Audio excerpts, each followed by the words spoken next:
Hello everybody, and welcome to another video. Today we're at Junction Haven, which is one of the small outposts that you can find in the snowy areas of Gindaren Fields. And we're here because there's an event chain you can complete nearby that allows you to buy a pretty cool item. Actually, I did a video a while ago on my channel about various consumables you can find in the PvE world. I said at the end of it that if anybody knew of any others, or that there probably were other ones around, that I might end up doing a little feature on them. And this is one in particular that I've had a lot of fun with. So if you didn't see that previous video, basically the idea was that there were many items out in the PvE world that you, as a player, you might have seen every now and then, but never given much second thought about. But you can really fill up a whole section of your inventory, a whole bag, filled with these items, because they can provide some really decent utility for you. So there was this idea that I kind of had of this utility belt, this section of your inventory you could always have, that you could quickly open, you could get access to, and then find all of these cool items, just have them there available for you. And that included things like permanent stealth and extra pets for you as your character as you go on. Some of those items have actually received nerfs since I did that video. In particular, the Ember used to last forever, and that was really quite cool, but now they've changed it so that it does expire after a while. But yeah, I really like this idea of having this section of your inventory with all these various items, these consumables in the world, and since filming that I have found a fair few more. So I figured, because the previous one I did loads and loads of items all together and it was all a bit messy and no one really knew precisely where all the items were in the video and stuff, I figured I would do more features on those things, and there are many items I've found since, but they do each get their own video, and we could kind of decide, and you guys could let me know in the comments whether you think this is worth a spot on our utility belt, as it were. We kind of get 20 slots if we're assuming we're just going to fill one bag with these kinds of items, and we'll see as we go forward with these whether they're really worth to fill one of those slots. I personally think today's one is very cool, and as we'll see, to actually unlock the vendor to buy it, that's what you're seeing sped up right now on screen. You need to complete this event chain, which starts at Junction Haven. You speak to the little Asura guy there, and he talks, as most Asura do, about research that he's currently underway with that has something to do with ice and ice elementals, and you basically do a very brief escort event that then turns into a defend event. It's all kind of one event, I'm pretty sure. I don't think it changes, though it feels like it should be two different events. It's quite long, and it's also really quite buggy as well. The only time you can buy this item is when this event that you see me doing right now is finished, but sadly sometimes, like, if the Asura dies in the middle, he seems to, you can revive him and then he seems to just stand there and the event just bugs out, and it seems buggy in various ways, so do be aware of that. Obviously, now that guesting's in the game, that if it does bug out, you can just go guest to a different server and hope that he's up there. But you come here, it's not too difficult. The ice elementals themselves hit really hard with that kind of Grenth ability I always think of, the thing that drops the ice down on people's heads. That does so much damage. It's unreal. Like, 2 of them will kill the Asura, so you have to kind of intercept the ice elementals as you go forward. And because of the bug where if he does die, it might bug out, it makes it kind of a tense chain. It was kind of irritating to film here because, as you can actually see, he bugs out while I was filming this. But once you complete the event, it's pretty simple. He'll come back to the Haven, and now once he's returned, you should be able to buy the Frost Gun straight from him. I think it kind of interrupted for me because this other event was going on in the Haven that kind of ruined it. But under normal circumstances, he will then become a vendor and he'll sell you a Frost Gun, which I'll show you now.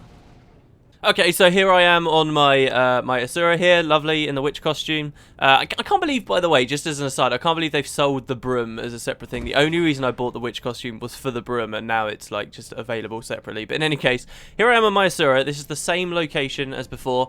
As I mentioned, for some reason, bam, he's not saying it, but he should be selling you the Frost Gun right now. In fact, look, he's just saying, oh, do you want to go and do the event again, which we don't. But he'll sell it to you right here.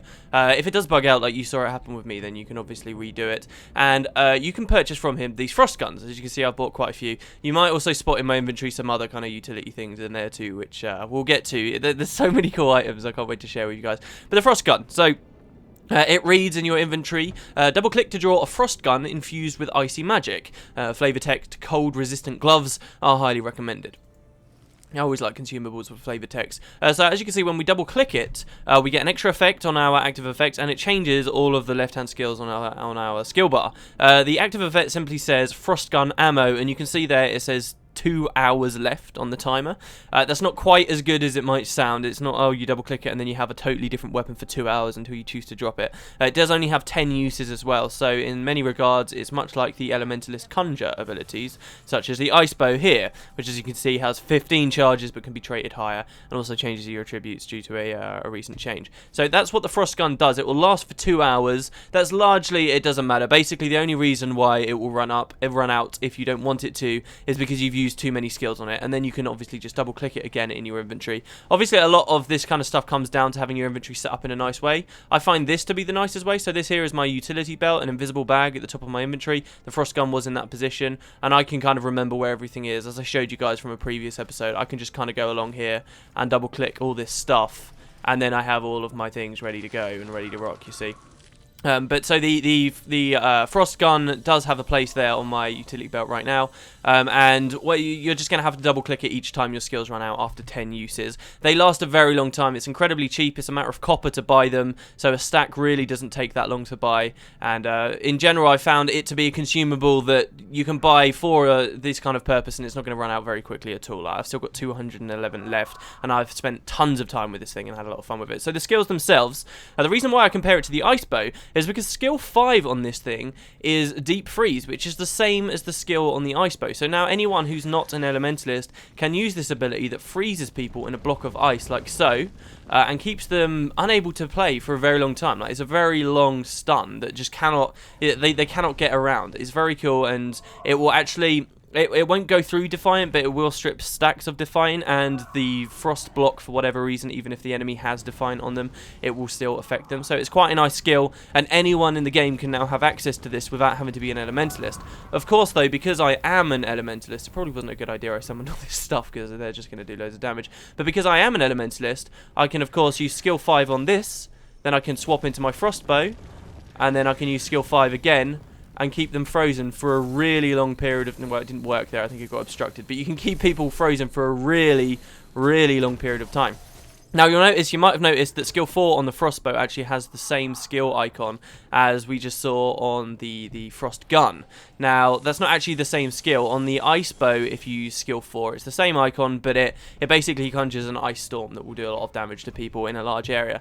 This skill functions quite differently. It's a very powerful skill, but it does function differently. What this one does is it's a ground-targeted ability that has a minimum range. So I can't ground target right next to me. You see it says out of range, or rather in range, I suppose. Well, too close in range, I suppose would be the technical way to say it, but you can't actually activate it too close to you, so you have to use it on things far away from you.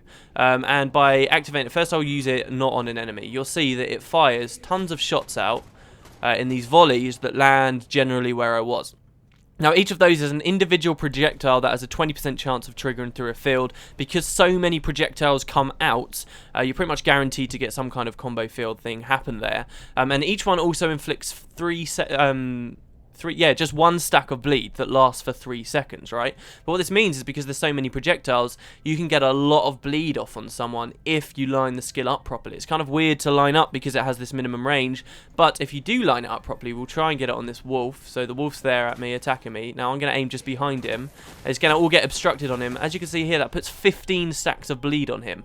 Look what this damage just that one skill did to the wolf. Just one skill did that. So it's an incredibly powerful skill, very fun. It's a nice way to get some good condition damage going off on enemies, and they've killed me because I'm an idiot. It's a nice way to get lots of condition damage off on enemies, even if you're not a class that really has much use of bleed. So I think 15 stacks of bleed on a single skill is pretty damn powerful, just alone, you know, let alone the fact that we get the deep freeze thing. The other abilities, though, you'll be happy to know, are quite powerful too. Not only do you have a physical projectile combo here, but you also have a field. You actually can lay down a chill field with this frozen escape ability. Leap backward, leaving behind an area of frozen ground that chills foes. It doesn't state that it's a field, but it is indeed a field, as we'll see here. And again, this is like quite a nice mobility skill that other classes may not have access to. And then if we use our volley through it, you can see we're now hitting tons of chill through the field along with the bleeding projectiles, and we put just 11 seconds of chill on that guy effortlessly, very, very easily. It's quite a fun field too, because it's not like a conventional chill field. This one actually will explode outwards, as you can see. So it puts a lot of distance between you and the enemy, and it just keeps chilling them over and over and over and over again in the area. Also, because it's a chill field, it will give people frost armor, and it will also cleanse conditions if people are using the right kind of combo stuff through them. So that's pretty cool. Skill 2 is the rifle butt that warriors get to enjoy, but it's on a very low... I'm not actually sure what the cooldown is for warriors, but this is on a really low cooldown. It's only 8 seconds. So what you can do is you can rifle butt an enemy away, and then you can use your chill thing and just get loads and loads of distance. And they're never going to get to you because now they're walking through a chill field to try and get back towards you. And of course you can use your volley stuff. If you're wondering why I'm dying so quickly, it's because I'm on a really glassy setup at the moment. But yeah, so those skills are all pretty powerful, and the skill 1 also is pretty interesting too. This will remind Elementalists in particular a lot of skill 2 on Dagger in water magic, but actually it's a lot more powerful than that. It has a longer range, 425 range, and every crit that it manages to pull off, it will chill someone. So if you're on a high crit build, which I'm not, I do a lot of crit damage but not much crit chance on this build, but if you're on a high crit build, you will get tons and tons of chill off on people because each chill is landing for 3¼ seconds without any condition duration, and that's going to strike for 9 times. It strikes actually a lot more than the Elementalist version. So if I pop Arcane Power, which guarantees crits for me as an Elementalist, you can see with just skill 1 I've put 13 seconds of chill on the enemy, and then I can combine that with a skill 3, and obviously because this is an auto attack I can just keep going and keep going and keep going, with a couple of other people throwing some projectiles in there. You can stack easily just through this one weapon well over a minute of chill AoE on mobs that does a fair bit of damage. So chill is definitely the theme of this weapon, but it's very, very fun, and this might not scream as the most useful thing in the world. It's obviously got its limitations, but I do find it to be quite interesting because it's certainly viable to run around the PvE world with this thing, and essentially what I look at it as is it's kind of just unlocked another weapon for my profession, and particularly if I wasn't playing an Elementalist, skills like this can be very different to the kind of skills you have available to you as a thief, say. So it adds some real variety to what you can do on your profession. It is kind of like just having this extra weapon, and for that I find it very fun. It's certainly a viable weapon. It adds some real utility that your class might otherwise be unable to provide, especially in the way of skill 5.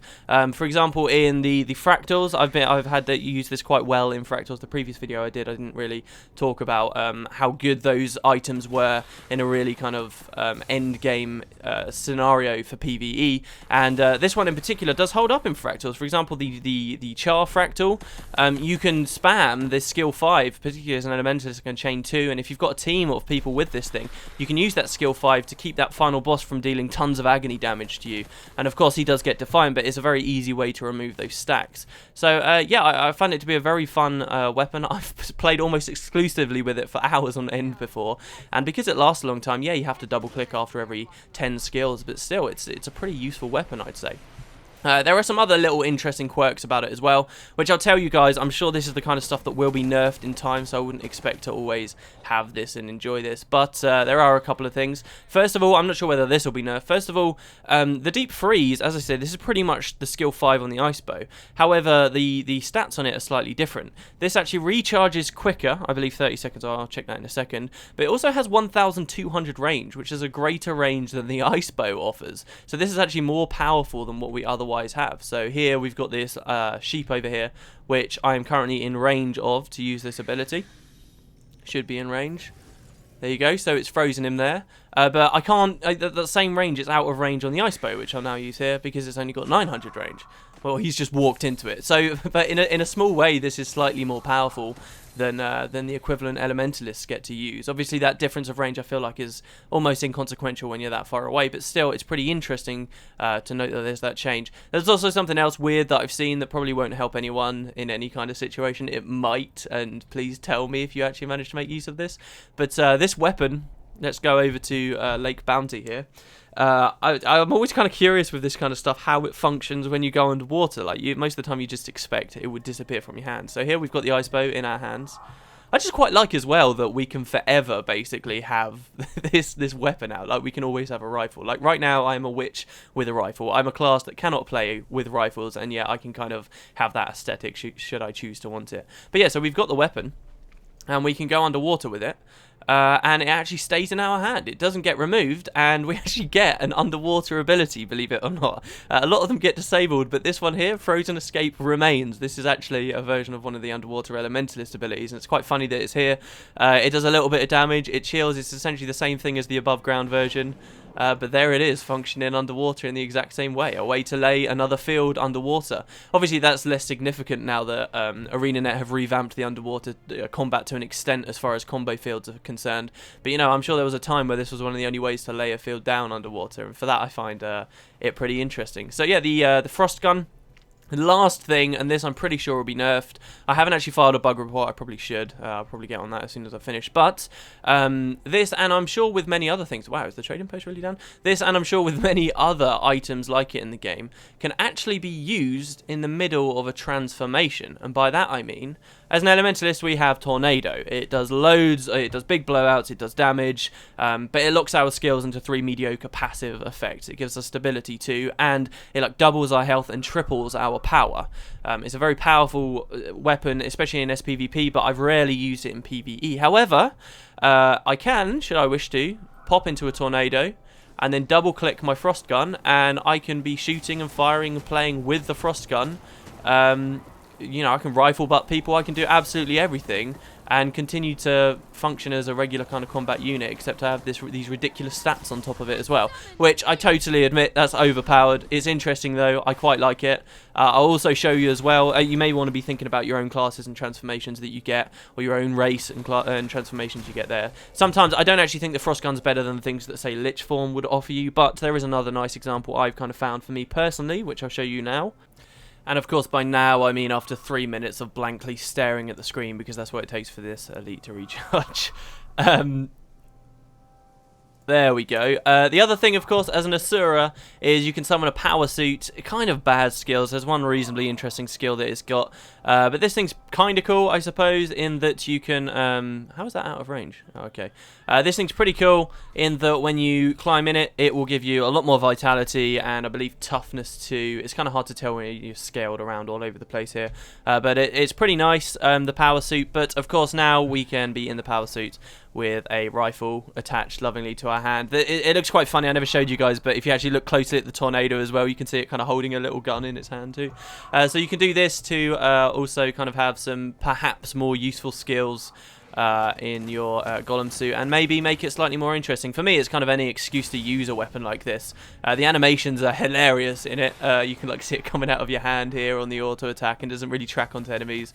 But you know, this is kind of making this usable for me, I would say, at least in some small way. So it's pretty interesting, I would say. And yeah, you can just kind of have fun with it. Obviously, there's lots of different transformations in the game. You can pick whatever one you want, I suppose. I mean, it might even work with tonics. I've not really tried that. But this, I think, may be a bit overpowered. I think it's disabled in World vs. World anyway. It's just a bit of flavour. I'm not saying the Frost Gun's the greatest thing in the world and it's going to replace all weapons on your profession. Don't get me wrong, that would be stupid. I mean, when would that ever have even been designed in the first place?